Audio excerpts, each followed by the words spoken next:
Greetings everyone from Midship Cinema. Peter Canego here. I'm so excited to be bringing you this decked top to bottom tour of the beautiful Sea Cloud Spirit.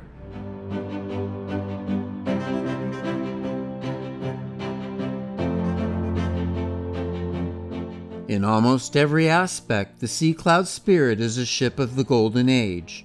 Hers is a rarefied world of ropes, scrubbed teak, polished brass, and even a carved golden eagle bow crest.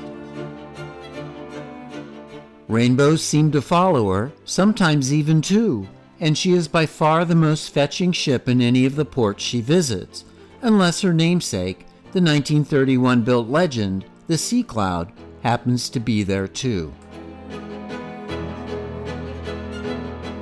Sea Cloud Spirit measures 5,483 gross tons and carries 136 guests, making her almost twice the size of Sea Cloud and 50% larger than the 2001 built Sea Cloud II.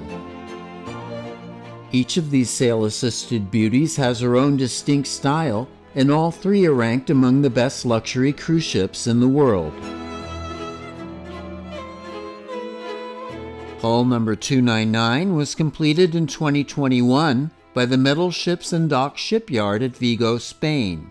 Her realization took 14 years due to the bankruptcy of her original shipyard and various construction delays, not to mention the COVID pandemic. Initially, she was to have been called Sea Cloud Hussar after the first Sea Cloud's original name, but eventually it was decided to call her Sea Cloud Spirit. Even without her sails unfurled, she's a striking apparition with that long bowsprit, towering trio of masts, and that gloriously sleek clipper stern.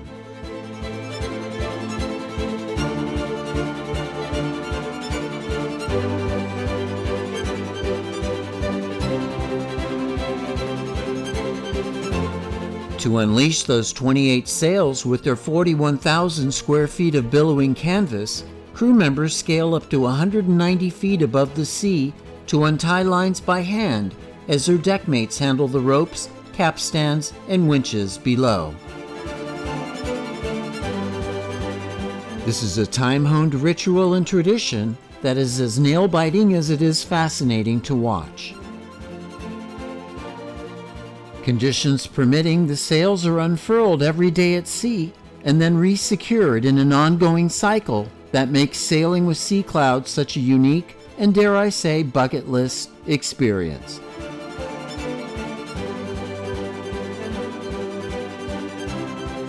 Once all the lines are secure, one day during each cruise, again if conditions permit, guests are taken out in zodiacs to circle the ship in her utmost glory.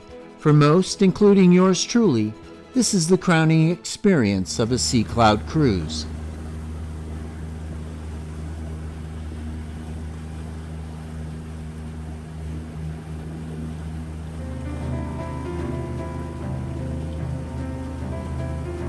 And here she is in full regalia, preening off the coast of Dominica. Including her piercing bowsprit, she's 452.7 feet long, 56 feet wide, and has a draft of 18.5 feet. This Gilded Age apparition is manned by a crew of 85, and in addition to her sails, has two diesel engines that give her a leisurely cruising speed of 10 knots.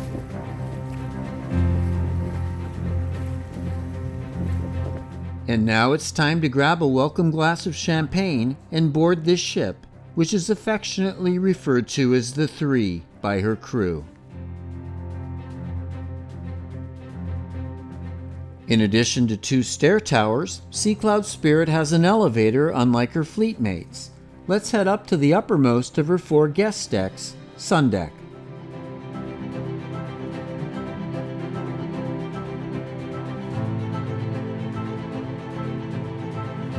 As with her two sisters, Sea Cloud Spirit's Sun Deck begins with an open platform overlooking the bow, directly in front of the bridge, but the scale is much larger. And like Sea Cloud, she even has a place for guests to sit on the bridge wing.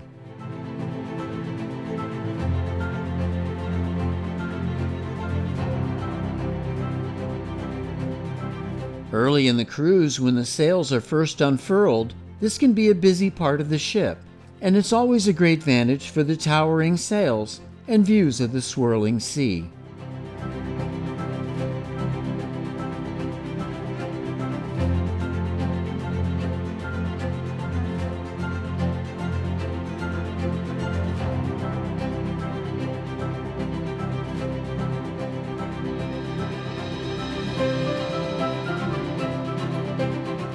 Another plus for ship lovers is that the wheelhouse is almost always open for guests to visit, and while of course it boasts the latest in navigational equipment, it also has a traditional wooden wheel.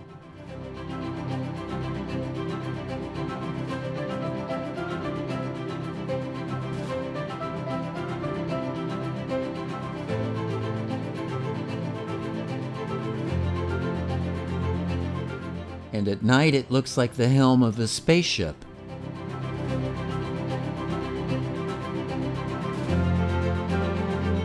Continuing in the deck house aft on Sundeck, past the officers' quarters, there's a nice gym with cardio machines, free weights, a stretching area, and fantastic views.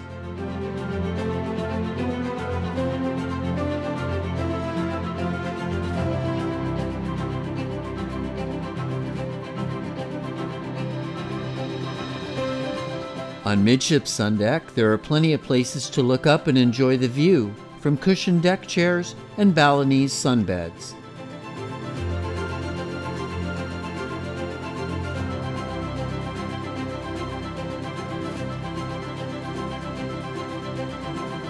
Throughout the day and evening, as the sails come and go, this is one of the ship's most popular spots, and the teak decks are spotless and feel wonderful underfoot. And late at night in the mellow trade winds, after the lights go out, this is where the Milky Way stretches across the sky.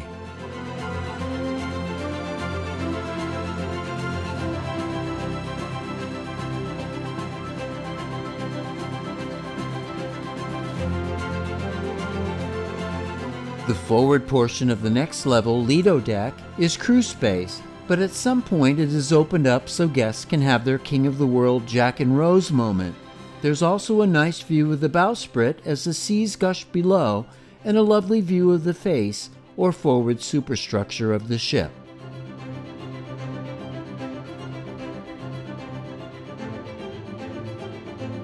One of the bronze bells can be found here, just steps away from the wood-paneled curvaceous superstructure. Just inside those arched brass-framed windows is the library, which we'll get to after wandering the gloriously scrubbed, fully encircling teak-lined promenade. Ropes and more ropes are artfully stowed, and everywhere you look, freshly varnished woodwork and meticulously maintained teak make this an ideal spot to settle in a deck chair, rain or shine, day or night. And since we can, let's have a quick stroll around.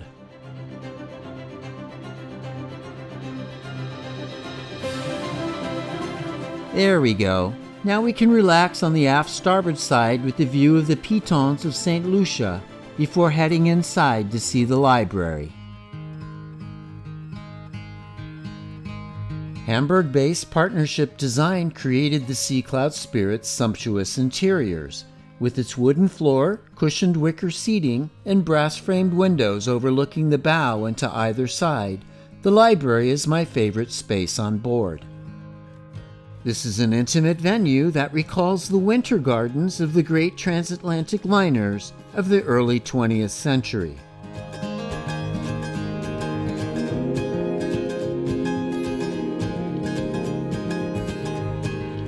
On the starboard side, there are English books, and to port, there are German books.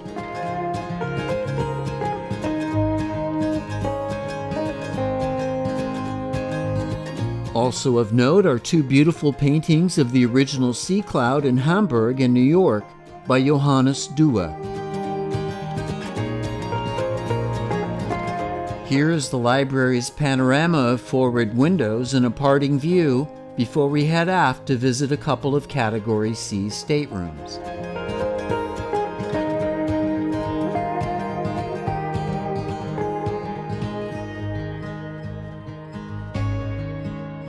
Measuring 161 to 194 square feet, these staterooms have brass-framed windows that open onto the promenade. The bedding can be configured as a double, shown here, or two twins. There are two chairs, a small table, a dressing table, and a cabinet with flat-screen TV, mini bar, and espresso machine. There's also a marble surface bathroom with a walk-in shower, and all bathrooms feature gold-plated taps and hardware in Sea Cloud tradition. Located on the port side midships, Stateroom 408 is a Category C with a twist. Like some classic riverboats, it's actually accessed from the outer deck and has a slightly different layout.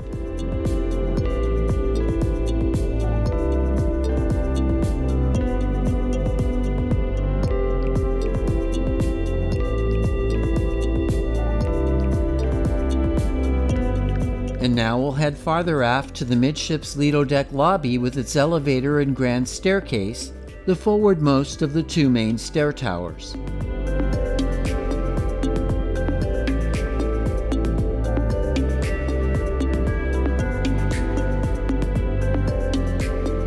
The interior portion of Lido deck continues with the lounge, an elegant space that can seat all guests comfortably at one time.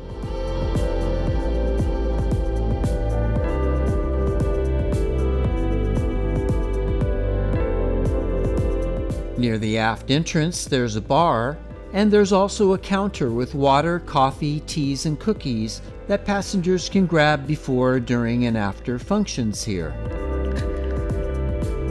The room itself is quite handsome with those arched brass-framed windows looking out to the promenades, robust chairs, and marble-top tables, as well as lovely burled wooden veneers.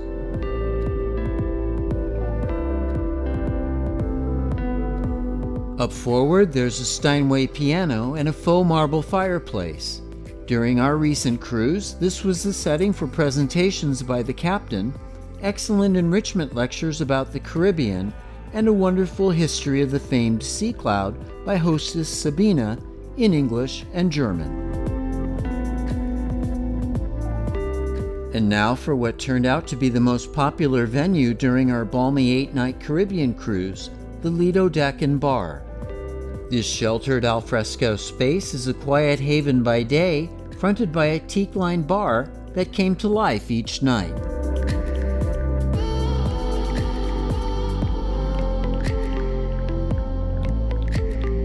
Seating here extends aft under a large canopy, and there's a self-service food station forward where light snacks are available for early risers. This is also where one can fill the water canisters provided by Sea Cloud to reduce plastic waste. A selection of excellent bagged teas are available round the clock, as well as a self-service espresso machine. The milk in the machine is sweetened, however, so if, like me, you don't want sugar in your cappuccino or latte, you can order a complimentary one from the bar.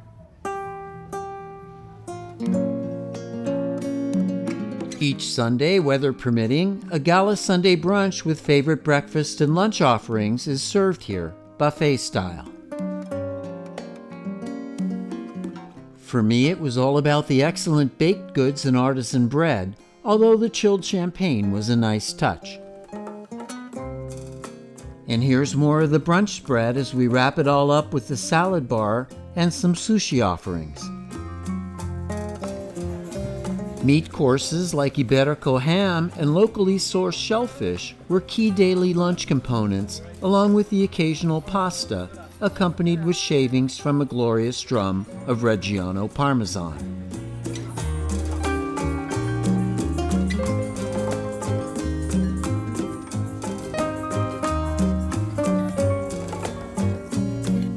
The daily center table offerings included ice cream, a basic salad bar, and a soup selection. Every day at 4, tea is offered in the Lido with cakes, cookies, and savories, and sometimes there would even be special offerings like waffles and crepes.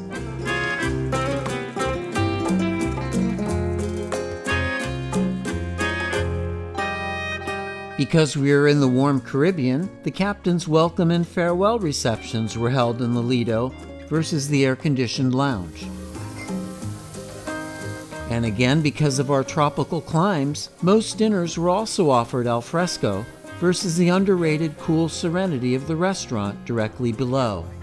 Each dinner begins with a red and white wine selection, a soup, and a starter course. For the mains, there was usually a vegetarian choice, a fish, and a meat option. On a Jamaican-themed night, there was jerk chicken with plantains and rice, and flan for dessert.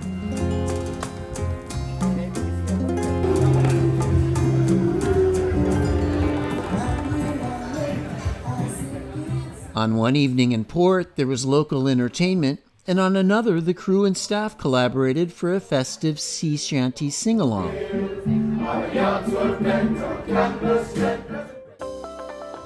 And we'll wrap up the Lido deck with the smoking area on the fantail.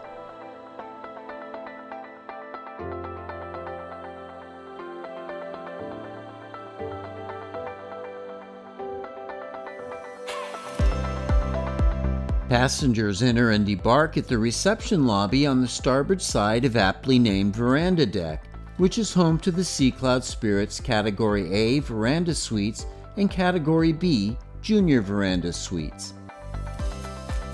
I can't show you a veranda suite as they were all occupied, but I spent 8 days in the next best thing, a Junior Veranda Suite. At 237 square feet versus 301 for the larger suites, the juniors have a little less floor space, a smaller sofa, and one bathroom versus separate ones with shower and tub, and toilet and sink. All guests are welcomed with chilled champagne and sweets, as well as a gigabyte of complimentary Wi-Fi and refillable water bottles. In addition to a flat-screen TV, writing leaf, and minibar in the credenza, there's an espresso machine. Near the entryway, there's a walk-in closet with just enough room for one at a time to access full-length wardrobes and small shelves.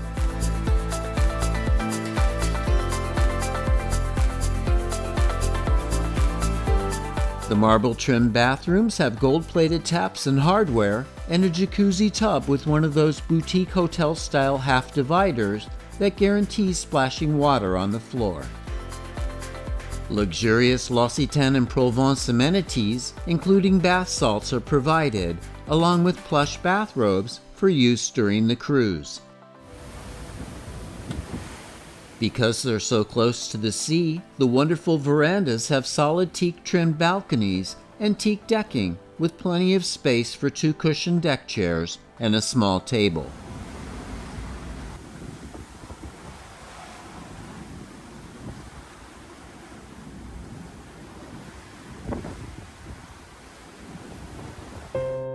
To accommodate the mizzenmast, which extends into the heart of the ship, there are 2 juniors with a slightly smaller 205 square foot floor plan. In lieu of a sofa, they have a large console with a closet space across from the bed and a writing nook in the entryway.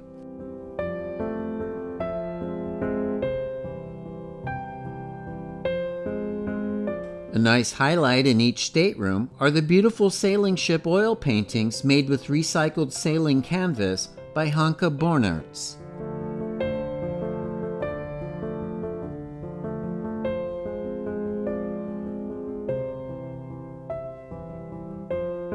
Continuing aft on the starboard side of Veranda Deck, the alleyway has a boutique area with display cases near the entrance to the restaurant.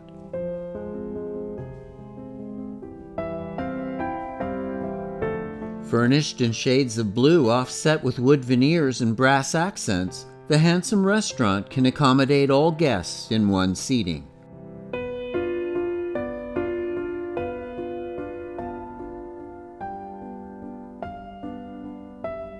Oil paintings of Sea Cloud and Sea Cloud 2 by Uwe Lütgens celebrate Sea Cloud Cruises' legacy.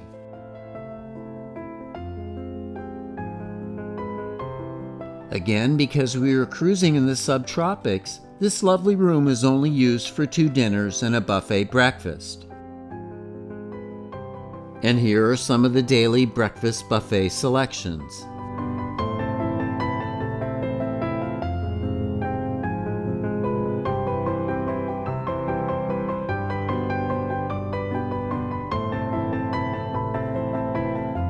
In addition to what you can see here, there was an omelet and egg station for made-to-order requests.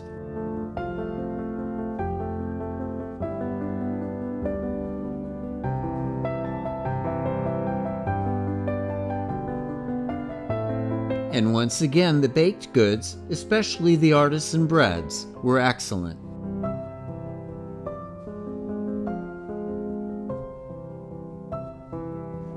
The gala welcome and farewell dinners here began with wine and courses like a garden salad and French onion soup. Fellow guests savored the artfully presented shrimp starter, while I marveled at the palate-cleansing sorbet with its abstract sea cloud spirit confection drenched in a rogue wave of bubbly. In Sea Cloud tradition, the main courses were presented with white gloves under polished silver domes that were removed in unison. Oh my God. Check it all out. You didn't get the fish, Peter. No, I got These were the welcome night main courses, and these were the ones on farewell night. Thank you. Great. Thank you. Like the palate cleansers, desserts were artful renditions of creme brulee and a dreamy chocolate cream cake. Beautiful. Just after the restaurant, veranda deck concludes with a small mooring area.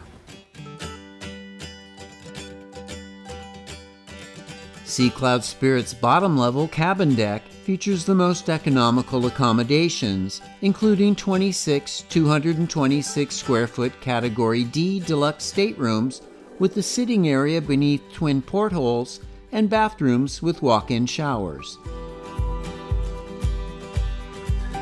Most often used in the Mediterranean, there's a swimming and water sports platform at the entrance to the boutique and spa on aft cabin deck.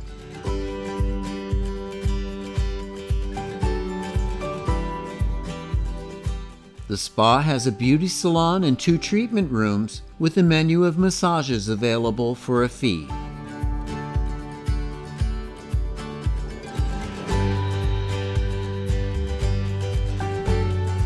Whether or not purchasing a beauty treatment or massage, guests have complimentary access to a relaxation room and a thermal suite with a shower area, a finished sauna, a foot bath station, and a Turkish hammam-style steam room.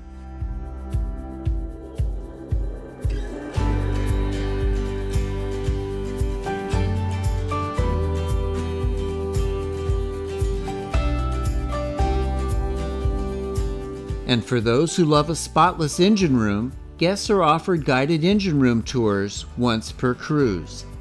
Sea Cloud Spirit is powered by a pair of Siemens electric motors that drive twin screws at a service speed of 10 knots, 12 maximum.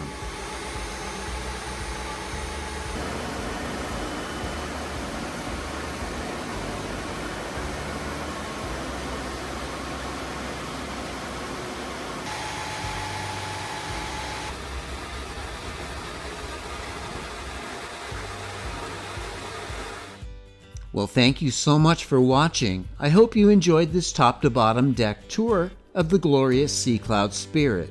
Please share and subscribe if you haven't already, so we can grow this channel into a relevant YouTube entity. As always, QuirkyCruise.com is a site for those who love smaller ships, and for more information on Sea Cloud, please contact your travel advisor or seacloud.com/en/.